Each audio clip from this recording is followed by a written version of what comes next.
Today, we're going to talk about how to use pillar content to 10x your output in 2023. So first, let's define pillar content in this context because there's multiple definitions for it. But when we're talking about pillar content for this episode, we're saying, okay, if you're really good at writing on Twitter, that is your pillar piece of content.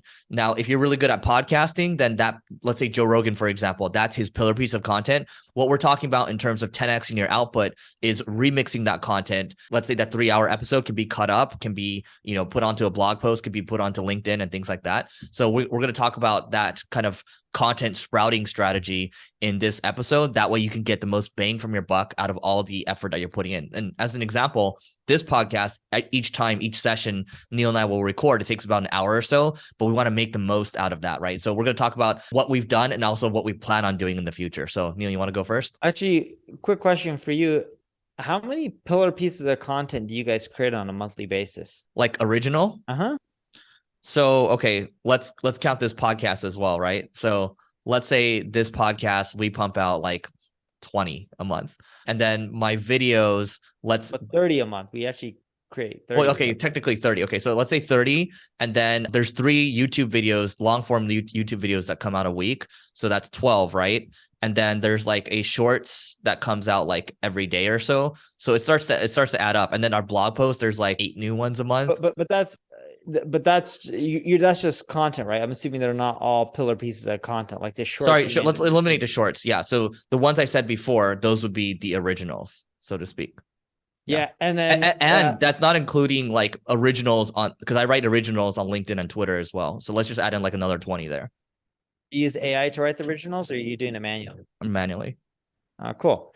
So we're similar. We produce a similar amount of content. I think main videos, I do 3 a week.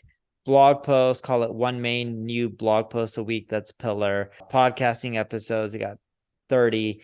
And then we slice and dice and just produce so many other pieces of content. Great example of this is did an interview with a guy named Ryan Pineda. I'm probably mispronouncing his last name. Sorry about that, Ryan.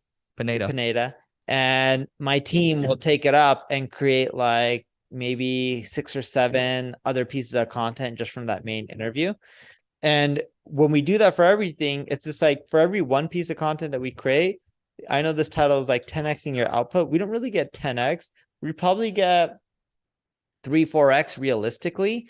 But the way we make that grow exponentially is the 3x, let's say, we repost that on like 7 or 8 different social networks. So it really adds up. Yeah. And so, by the way, like this, if you want to, take it from 3x to 4x, all you need to do is increase the output. That's how you get to the 10x. And so this is why part of the reason why Neil and I, so for example, when you listen to this episode, Neil and I will already have spoken in Dubai together. And so in Dubai, Neil's going to have his own session on the main stage. I'm going to have my own session on the main stage as well. But also we're going to have a breakout session for marketing school. We're just going to take all that content, repurpose the hell out of it. For episodes for this, right? But also we're going to chop it up for shorts as well because we're doing it for a marketing school channel, which we're trying to grow. And so we're trying to get the most bang for our buck because Neil, your session will probably be like 30, 45 minutes or so. I'll be another 35, 45 minutes. And then we'll have like probably 45 minutes for marketing school. That's a ton of content already. Yeah. And so we also want to I'm already testing out one of our copywriters that we've worked with before. He used to work for Agora, right? And he's learning kind of the nuances around Twitter threads and LinkedIn. And so he can take a lot of the content that we're putting out here, the pillar pieces of content, output it there, and we can get more reach because we have LinkedIn. When we try hard on LinkedIn, it works pretty well. When we half-ass it, it's pretty easy for the algorithms to tell that we're half-assing it. So just make sure that if you're going to do this, full-ass it, don't half-ass it. So that is what it is. Anything else, Neil? No. Another thing is when you repurpose your content and you create a lot of small sound bites from your main piece of content, the key is to really get that 10x output. You got to leverage more than one social network. So you could be like, I don't need TikTok. There's no value in TikTok for my audience. Well, if you're not leveraging TikTok, you're not going to get as much play. Something's better than nothing. Who knows? Maybe you eventually get customers from it. Same with Instagram and Twitter and LinkedIn and Reddit and YouTube and Facebook. Again, the list really does go on and on. So you got to use all these networks, and you may have the philosophy that, oh, I can't post the same piece of content on all these networks. People are going to get really irritated about me. No, the algorithms work in a way where majority of your followers don't see your content. So if you post it on all the networks, there's a higher likelihood that they see it, and you probably have different followers on a lot of these networks. Yeah.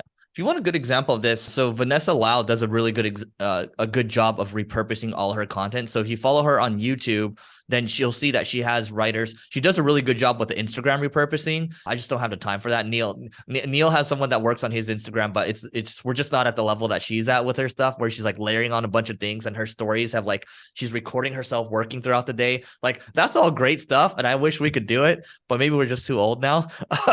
But so, Vanessa also has a lot of energy. She's smart. She's ambitious. She's done really well from it. She also loves video creation. She loves being on camera. I don't mean that in a bad way. She's just naturally good at it. yeah, Eric and I, we don't mind being on camera. I don't think we don't love it. Yeah, we don't love it as much as some other people. And again, we don't mean that in a bad way. Just some people like Gary V, Vanessa, the Ramoses, right? Mm-hmm. I think I said their last Hormozzi, yeah, you said it right. You know, all these people just love being on camera, not in an egotistical way. I just mean that they're just naturally good at it and they're charismatic. Eric and I, yes, we do fine on camera. You know, we rather just work on operations than creating content. Yeah. I mean, if we're to create, honestly, my natural space is writing, and I think it kind of is for you, Neil. So yeah. Anyway, people are different, right? Like this is why we say pillared content. You do what's natural to you. We can add a bunch of tactics here, but I think we'll just end it here. Just take a look at what Vanessa does. There's a lot of tactical stuff that she teaches as well. So Vanessa Lau. Vanessa Lau. Yes. LAU for everyone to search for. That's it for today. Please don't forget, subscribe to us on YouTube and also marketingschool.io/newsletter to follow us on the ongoing content that we're creating. Goodbye.